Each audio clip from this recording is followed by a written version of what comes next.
नमस्ते दोस्तों, मैं विजय ठक्कर और आप सबका स्वागत करता हूं हमारे एक नए वीडियो में। अभी आज के वीडियो में हमारे साथ है मंगेश जी। नमस्ते। बहुत लोगों ने मुझे कमेंट किया था हमारे ये वीडियो में कि आप कमोडिटीज़ के बारे में कुछ नहीं बताते हैं। तो मंगेश जी हमारे यहाँ पे कमोडिटी डेस्क देखते हैं और यहाँ पे टेक्निकल एनालिसिस जो भी कमोडिटीज़ के रिलेटेड अगर आप डिफाइन एज के क्लाइंट हो और आपके पास कोई भी रिसर्च आ रही है तो मोस्टली मंगेश जी के पास से ही आती है। तो मैंने सोचा कि क्यों ना अगर हम लोगों को कमोडिटी स्ट्रैटेजी पे बात करनी है तो मंगेश जी को ही लाके आपको बताया जाए। तो मंगेश जी, आज आप हमें बताइए कोई एक ऐसी स्ट्रैटेजी जो अगर समझो किसी को कमोडिटी में ट्रेड स्टार्ट करना है तो थोड़ा बहुत अंडरस्टैंडिंग हो, तो थोड़ा आप बता सको कि कैसे उसको फॉलो कर सकता है वो। जी सर, बताते हैं। बहुत ही एकदम सिंपल तरीके से हाँ। एकदम लेमैन को भी समझ में आएगा तो उसी स्टाइल में हम बताएंगे। एक सिंपल स्ट्रेटेजी बताते हैं आपको कमोडिटी में आपको कैसे स्टार्ट करना चाहिए और उसमें कैसे आप ट्रेड ले सकते हो, पोजीशनिंग कर सकते हो और स्टॉप लॉस सब चीज़ें इसमें इन्वॉल्व हो जाएगी। देखो, कमोडिटीज के लिए मैं दो टाइप के चार्ट यूज़ करता हूँ। एक तो पहले मैं RS चार्ट यूज़ करता हूँ और दूसरा प्राइस चार्ट, और दोनों पॉइंट एंड फिगर यूज करूंगा। ओके। RS चार्ट से मैं आउट परफॉर्मेंस सर्च करूंगा कि मेरा जो इंस्ट्रूमेंट है वो आउट परफॉर्मिंग है कि नहीं है, और अगर वो RS चार्ट पे आउट परफॉर्मिंग है तो मैं उसका प्राइस चार्ट पे जाके एंट्री देखूंगा और ट्रेड ले लूंगा। This is what my basic setup is. अभी मैं दोनों चार्ट लगाता हूँ और आपको दिखाता हूँ। ठीक है, ये जो आप यूज कर रहे हो वो ट्रेड पॉइंट है? ये ट्रेड पॉइंट सॉफ्टवेयर है। हम लोग आर जोन में भी या जोन में भी कर सकते हैं। आर जोन में भी कर सकते हैं, जोन में कर सकते हैं। ठीक है, एक बार वो भी आप बता वो भी बताऊंगा। P&F RS, okay. ये RS चार्ट पहले, MCX। तो यहाँ पे आपने ऊपर सिल्वर लिया है, इसका मतलब आपका इंटेंशन सिल्वर में ट्रेड करना है। My numerator is silver and denominator is gold. Okay. Commodity के लिए मेरा डिनोमिनेटर गोल्ड ही रहेगा। जैसे वर्ल्ड वाइड यानी गोल्ड को ही बेंचमार्क मानते हैं। अच्छा, अगर मुझे कमोडिटी क्रूड में भी ट्रेड करना है तो मैं गोल्ड के साथ ही उसको देखूं? गोल्ड के साथ ही देखूं। ओके, ठीक जैसे अपने इक्विटी में हम निफ्टी बेंचमार्क मानते हैं, डिवाइडेड बाय निफ्टी, किसी भी इंस्ट्रूमेंट का। अगर RS चार्ट मुझे इक्विटी का देखना है तो मैं कोई भी स्क्रिप्ट डिवाइडेड बाय निफ्टी देखता हूँ लार्ज कैप के लिए, और अगर मेरे को उससे बाहर जाना है तो मैं स्क्रिप्ट डिवाइडेड बाय निफ्टी 500 देखता हूँ। ये मेरे इक्विटी का रहेगा। वैसे कमोडिटी के लिए गोल्ड बेंचमार्क माना जाता है ऑल ओवर वर्ल्ड वाइड, इसलिए गोल्ड मेरा डिनोमिनेटर रहेगा। उसके अगेंस्ट में मैं मेरा जो भी इंस्ट्रूमेंट है वो RS पे ट्रैक करूंगा। ओके, ठीक है, समझ गया। सिल्वर डिवाइडेड बाय गोल्ड का मेरा चार्ट रहेगा RS चार्ट। बॉक्स साइज रहेगा 0.1। ओके, ये मेरा चार्ट रहेगा। ये डेली चार्ट है, उसको हम 1 मिनट करेंगे और इंट्राडे सेपरेटर लाइन लगाएंगे तो आज के दिन, ये आज के दिन का चार्ट है। ओके, ये कल के दिन का था, उससे पहले का डे वाइज सेपरेट हो गया। ठीक है। और मेरे को आउट परफॉर्मेंस और अंडर परफॉर्मेंस ट्रैक करना है, इसलिए मैं सिंपल इंडिकेटर यूज करूंगा। कौन सा? That is simple moving average, SMA। Okay, 10 SMA use करूंगा, जिससे मुझे पता चलेगा कि मूविंग एवरेज के ऊपर है या नीचे। ऊपर है आउट तो परफॉर्मर सिल्वर आउट परफॉर्म कर रहा है या नहीं कर रहा है? Yes, that's okay. तो आप यहाँ पे सिंगल मूविंग एवरेज लगाओगे और आप 10 की लगाओगे। और ये 10 के लगाने का मतलब है कि 10 कॉलम का मूविंग एवरेज। एग्जैक्ट, ये 10 कॉलम का मूविंग एवरेज है। ठीक है, तो मैं मतलब अभी तक का आपको समरी दे देता हूँ। तो बेसिकली सर ने क्या किया है, पॉइंट एंड फिगर का RS चार्ट लगाया है और उसमें जो मेन जिनके ऊपर इन्हें ट्रेड करना है वो है सिल्वर, और उसको गोल्ड के साथ कंपेयर कर रहे हैं।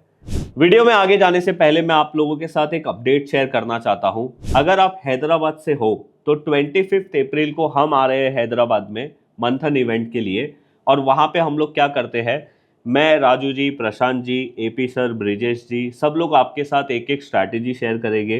अब ये स्ट्रैटेजी इक्विटीज पे भी है, ऑप्शंस पे भी है, ETF पे आप कैसे मोमेंटम प्ले कर सकते हो, ऑप्शंस के अंदर भी हम आप लोगों के साथ स्ट्रैटेजी बताने वाले हैं। और सिर्फ इतना ही नहीं, हम आपको ये भी बताने वाले हैं कि ये जो स्ट्रैटेजीज है आप इसको कैसे ऑटोमेटेड कर सकते हो अल्गोस्ट्रा के साथ।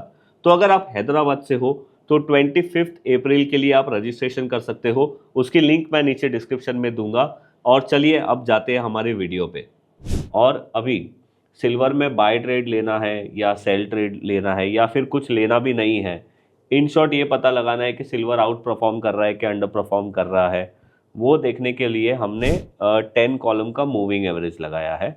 एंड यहाँ पे जो सिल्वर का आरएस चार्ट का जो आरएस और गोल्ड का जो सिल्वर चार्ट है, जो चार्ट है उसका जो बॉक्स साइज है वो 0.10% है और रिवर्सल उसका साइज है 3। अभी उसका हम प्राइस चार्ट भी सिल्वर का प्लॉट करेंगे। ओके, 0.10 फिगर का ही ले लेंगे और उसका भी बॉक्स साइज 0.1 ही रहेगा। ठीक है। इधर भी सिंगल मूविंग एवरेज आएगा। अच्छा, यहाँ पे भी हम वो लगाएंगे सिंगल मूविंग एवरेज 10 का, 10 मूविंग एवरेज। ओके, 1 मिनट और ये आपने जो 1 मिनट शॉर्टकट की दबा के किया है, पर अगर मुझे ऊपर से करना है तो कैसे करूँ मैं? ये इधर से आता है ये। ओके, ठीक है, 1 मिनट। ठीक है, समझ गया। ओके, और मैंने इधर विंडोज में जाके उसका तो मेरे को दोनों chart side by side. Okay, मतलब अभी यहाँ पे जो साइड में चार्ट दिख रहा है वो gold divided silver divided by gold का आरएस चार्ट है। यस, और यहाँ पे सिल्वर का चार्ट है। राइट में आरएस चार्ट है, लेफ्ट में प्राइस चार्ट है। अभी मेरा सिलेक्शन क्राइटेरिया बहुत सिंपल है।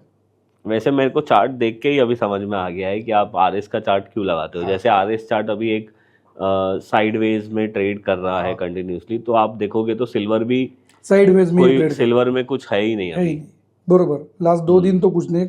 जब आरएस का चार्ट में अप साइड में ब्रेकआउट्स आएंगे और वो ऊपर जाएगा, तब ऑटोमेटिकली सिल्वर अप साइड या डाउन साइड किधर भी ब्रेकआउट आए तो अभी आज के डेट में अभी आरएस बेरिश तो होने की शुरुआत हुई है, पर अभी कंफर्म नहीं हुआ है। करेक्ट। ये डबल बॉटम सेल आता है और इधर भी आता है, इधर तो आ गया है देखो, लेकिन मैं अभी नहीं लूंगा। जैसा मैंने कहा, मेरा सिलेक्शन क्राइटेरिया इज दिस।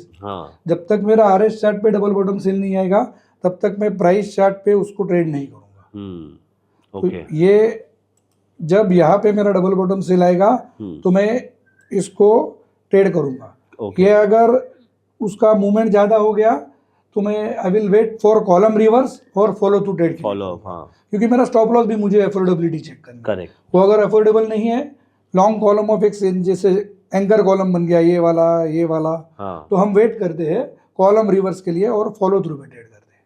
तो इसमें मतलब आप इसका नॉर्मल लॉजिक यही है कि अगर आरएस चार्ट बेरिश है तो अगर सिल्वर में उसके बाद सिल्वर के प्राइस चार्ट में बेरिश पैटर्न बनता है, जो डबल बॉटम सेल है, तो ही आप करोगे, तो ही मैं करूंगा। और अगर समझो बड़ा एंकर कॉलम बन गया है तो आप एक फॉलो थ्रू का वेट करोगे और उसके बाद करोगे, क्योंकि आपका स्टॉप लॉस कम हो। यस, तो अफोर्डेबिलिटी। आप ये जो स्टॉप लॉस की बात कर रहे हो वो डबल टॉप बाई ही आपका स्टॉप लॉस है? बोल दो डबल बॉटम, जैसे इधर डबल बॉटम सेल आएगा। डबल बॉटम सेल के लिए मेरा basic stop loss double top bye रहेगा। ठीक है। और जब मेरा ट्रेल होगा तो ट्रेल के बाद ऐसे में कर दे। वो डिपेंड है, 2 है उसमें, उधर भी आप डबल बॉटम सेल लगा सकते हो या ऐसे में। जैसे यहाँ पे समझो आपने ट्रेड ले लिया, पाई आ गया, ये आगे चला गया, मेरा बेसिक यहाँ पे रहेगा। यहाँ पे ट्रेड आने के बाद यहाँ पे भी अगर आपका एसएमए के नीचे कटता है फिर भी प्रॉफिट है। तो यहाँ पे भी डबल बॉटम सेल पे आप निकल जाते हो। अगर आपको ज्यादा एग्रेसिव होना है तो आप डबल बॉटम सेल को अपना stop loss as a trailing stop loss use कर सकते हो, अदरवाइज मूविंग एवरेज कर सकते हो। क्योंकि आपको अगर लंबा मूव आता है ना तो इनसाइड कॉलम बनते जाते हैं और फिर मूव कंटिन्यू होती है। इसलिए अभी करंट सिचुएशन पे सिल्वर में ट्रेड नहीं है। ये डबल बॉटम सेल आया तो ये सेल ट्राई कर सकते हैं, लेकिन इधर भी आप जैसे बोले पहले सर, ये देखो कंसोलिडेशन फेज में ये वैसे देखा जाए तो 3 दिन में रेंज में अटका है। तो चार्ट देख के अगर हम ये तय करें कि ये जो लेवल है ये टूटने के बाद अगर हम बेरिश ट्रेड लेंगे तो ज्यादा फेवर में जाएगा। और अपसाइड में वो अपसाइड में ये वाला करेक्ट तो अपने को हमारे फेवर में जाएगा। ये चार्ट पोजीशनिंग भी बता रही है, उसके साथ में हम ये भी चेक करेंगे।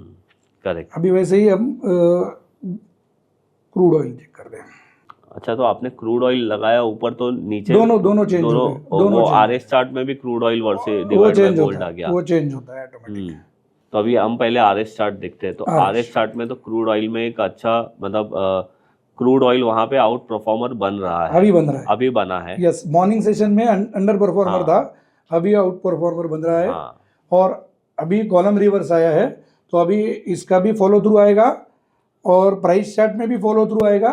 तो हमारे पास परफेक्ट, इधर भी अभी एंट्री नहीं है हमारे लिए। करेक्ट। हाँ, प्राइस चार्ट में भी अभी आएगी। आएगी तो पॉसिबल है ये भी डबल टॉप बाय आ जाएगा कॉलम रिवर्स हो जाएगा तो ये भी डबल टॉप बाय आ जाएगा, तो हमारे लिए क्रूड में एंट्री चाहिए। और इधर मेरा स्टॉप लॉस भी अफोर्डेबल बन जाएगा। करेक्ट। यहाँ पे 3 बॉक्स ये 4 और 1 हाथ 2 आएंगे तो मेरा स्टॉप लॉस अफोर्डेबल बनेगा। करेक्ट। ओके, तो ये आपका स्ट्रैटेजी ये है। मेरा स्ट्रेटेजी। अच्छा। अभी और देखते हैं ना बाकी के हाँ। इंस्ट्रूमेंट भी। कॉपर साइडवेज ही चल रहा है ये भी। कॉपर भी 2 दिन से कोई मूवमेंट नहीं, साइडवेज ही वैसे। ये अब साइड में ब्रेकआउट देगा तो हम हाँ, कुछ मतलब कर सकते अभी तो हैं। साइडवेज अभी है, तो राइट। साइडवेज है। ओके, तो अभी आप मेरे को ये बताओ ना कि ये हम जोन में कैसे करेंगे। हाँ, जोन में भी दिखा। जैसे बहुत सारे लोग ट्रेड पॉइंट यूज नहीं करते। ये मेरा जोन हुआ। ओके। सेम मैंने यहाँ पे भी लगाया। ओके। अभी इसमें सिर्फ पैसे में रह गया, वो लगा लेते हैं।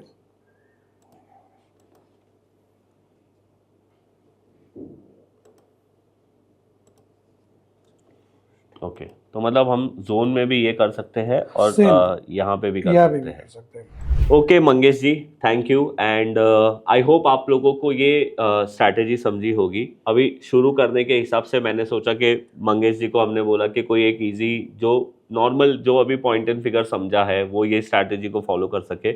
हमने इसको ज़्यादा कॉम्प्लेक्स नहीं रखा है। आप इसको ट्राई करके देख सकते हो। इसके अंदर और भी बहुत सारी वेरिएशन आप अपनी लेके आ सकते हो। ये तो सिर्फ एक आपको आइडिया के लिए हमने बताया था। इवन आप ये कॉम्बिनेशन को इक्विटीज़ के लिए भी यूज़ कर सकते हो, जैसे मंगेश जी ने पहले ही बताया वैसे। Thank you Mangesh ji and आप लोगों को भी थैंक यू वीडियो देखने के लिए। अगर अच्छा लगा है तो लाइक शेयर सब्सक्राइब ज़रूर करिए and thank you Mangesh ji. Thank you. Thank you.